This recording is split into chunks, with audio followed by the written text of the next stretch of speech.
Hello, I'm Preston and I'm going to be here to teach you about solving derivatives using the power rule.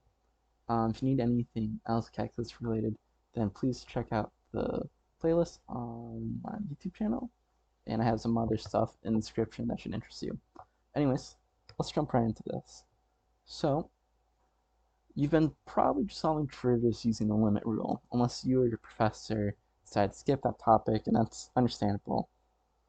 Using that method is a pain, and using power rule, we'll actually be able to solve most derivatives. Not all of them. There's going to be not special cases, but there's going to be other derivatives. But we'll worry about that when we get there, right? But using this power rule, we'll be able to cover our ground with a lot of derivatives. So, again, a problem that would take us like 10 to 15 minutes, it's going to take us 10 to 15 seconds. Maybe not right away for you guys, but with a bit of practice, these problems will be super easy to you. So there's only one formula you're going to have to remember for this topic. So that's going to be n times x to the power of n minus 1. So n is going to be your exponent, whatever power the function's to. And x is just going to be whatever variable you're using. In most scenarios, you're going to be using x. Besides, it'll matter in some later topics, but that's not until later. So let's do an example problem, right? So let's say we have f of x equals x squared.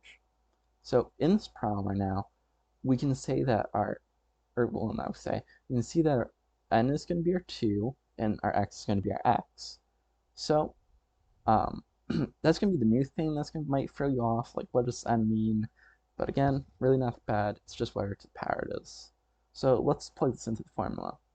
So the formula says n times x, so 2 times x, and it's going to be 2 for n minus 1. So this is all this is, just what it is, looks like when it's plugged into the formula. So now we're just going to do some simple algebra. 2 times x equals 2x, and then this is to the power of 2 minus 1, which in other words is just means to the first power. So 2x to the first power, and just write that as 2x. So the derivative of f of x is 2x. Or sorry, derivative of x squared is 2x. Some notation that you might see is going to be f prime of x. This little comma that we write for the x is just essentially saying derivative. You might see some other people use d of y over d of x. Personally, me and other people learning math prefer to use the commas. They're a lot simpler. If you see 2 commas, that means it's the second derivative. You see 3, that means the third derivative. And then when you get past the third derivative, people just use numbers. So the fourth derivative would be f to the 4. That's a bad 4, sorry. And then be f to the fifth, and like so on, so on. But anyways, that's just a quick little notation thing, so you guys know what you're looking at when I do this. Let's do another example problem. Let's say we have f of x equals 2x cubed. So let's take the derivative. We say f prime of x equals, and let's plug this into the formula. So our n is 3.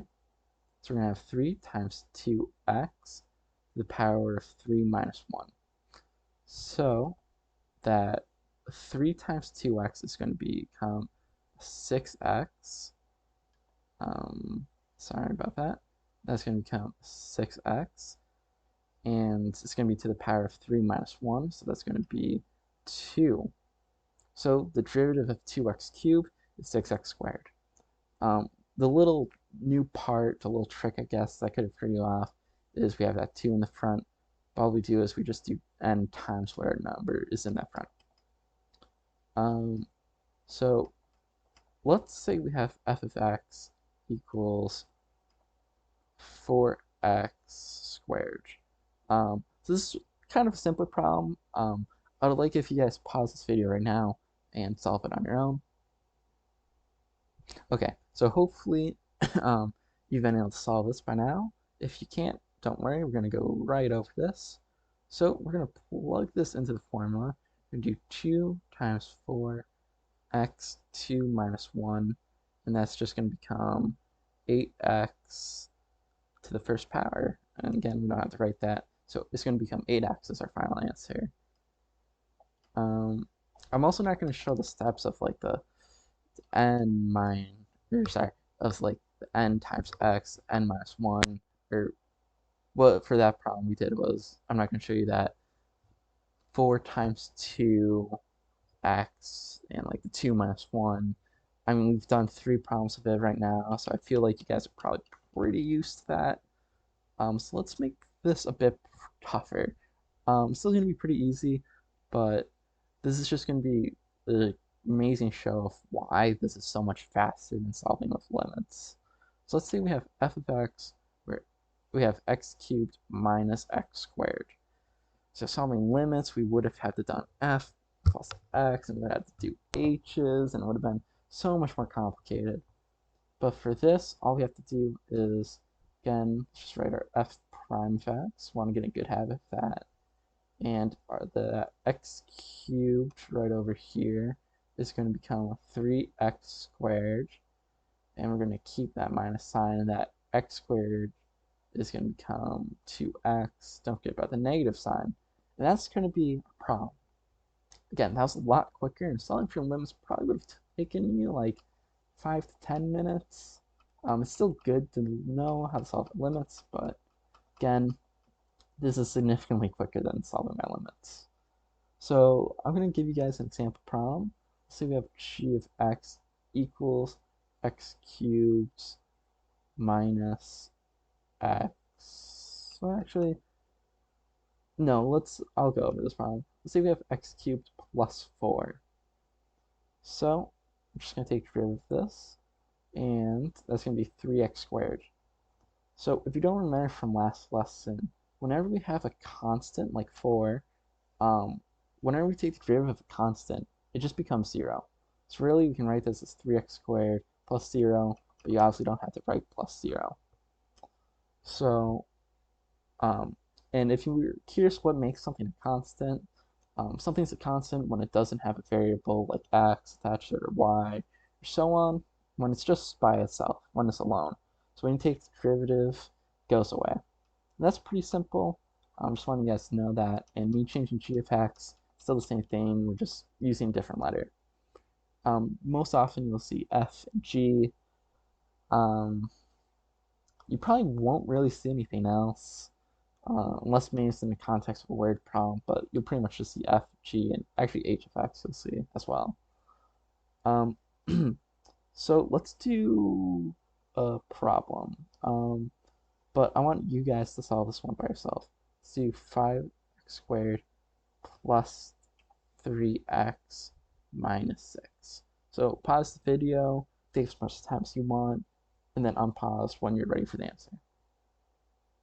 Okay, good job. I'd like to clarify this is a 5. Just realized this is not an amazing 5. Let's take the derivative of this. So f prime of x is going to be equal to 10x plus 3. Then negative 6 is just going to become 0. Oh, I'm sorry about that going off. I thought I fixed that. Huh, that's weird. Anyways, so now that we have this, yeah, that's our answer. Now I'd say like on difficulty of power wheel problems, this is like it's like a medium. Not like saying power wheel's really all that hard, in my opinion. But there's definitely harder problems. We're gonna do one of those harder problems right now. So we have f of x. Sorry, we have f of x equals 1 over x. So right away you can tell that this looks a bit different because our variable is in the denominator, where all of our whole entire times x has been in the numerator. So how should we go about this problem? Well, let's just use some simple algebra to rearrange this. So we can rewrite this 1 of x to be x to the negative first. So all we did was we brought this x up to the top, and because we brought it to the top, we had to make what used to be x to the positive power negative. That's just some rules about powers and variables. You might have learned it. You might have learned it like really quickly back in high school, which is a shame because knowing how to modify an equation and make it a lot more simple is very important. Well, to make things more simple. So now that we have an x to negative first power, what we're going to do is we're just going to do the same rule. We're going to bring that negative 1 out front, and we're going to subtract negative 1 by negative 1. So when we do this, we're going to have negative 1x to the negative second power. Or you can rewrite this as negative 1 over x squared. So that's how you do this type of problem. Let's do another one just to make sure that you guys understand it. Let's do f of x, where let's have 3 over x squared. So again, let's rewrite this real quick. So we're going to have 3x negative squared. Again, we just brought this x squared up to the numerator. Because we did that, it just became negative. That 3 just stays there. We don't do anything to the 3. We leave it alone. So what we're going to do is we're going to take the derivative of this now. So we are going to, let's go down here, have some more room. We're going to bring that negative 2 down to the front, do negative 2 times 3 of x. We're going to have negative 2 minus 1. And when we do this, we're going to be left with, or this, sorry, I'm going to draw a nice little arrow. This is going to become negative 6x. So negative 2 times 3x, negative 6x. Negative 2 minus 1 is a negative 3. And we can rewrite this a separate way. Don't have to rewrite this, but I like seeing this another way. It's easier for some stuff later down the line. We're just going to keep that negative 6 in the numerator and put x third in the denominator, but we change the sign of the 3 back to positive because, well, now it's in the denominator, right? So this is pretty much the video. If maybe you didn't quite understand this, maybe try a different tutorial or worksheet online. I will have another video to this later where I do some more of these complicated problems and do it a little more in depth. If you like what I have, please subscribe, like, check my other videos, and I have teacher pay teachers where you can buy some worksheets, and I have some worksheets all about power rule and even a presentation. So if that'll help you, then please support me by buying those. And that's going to be today's video. Have an amazing day, guys. Bye.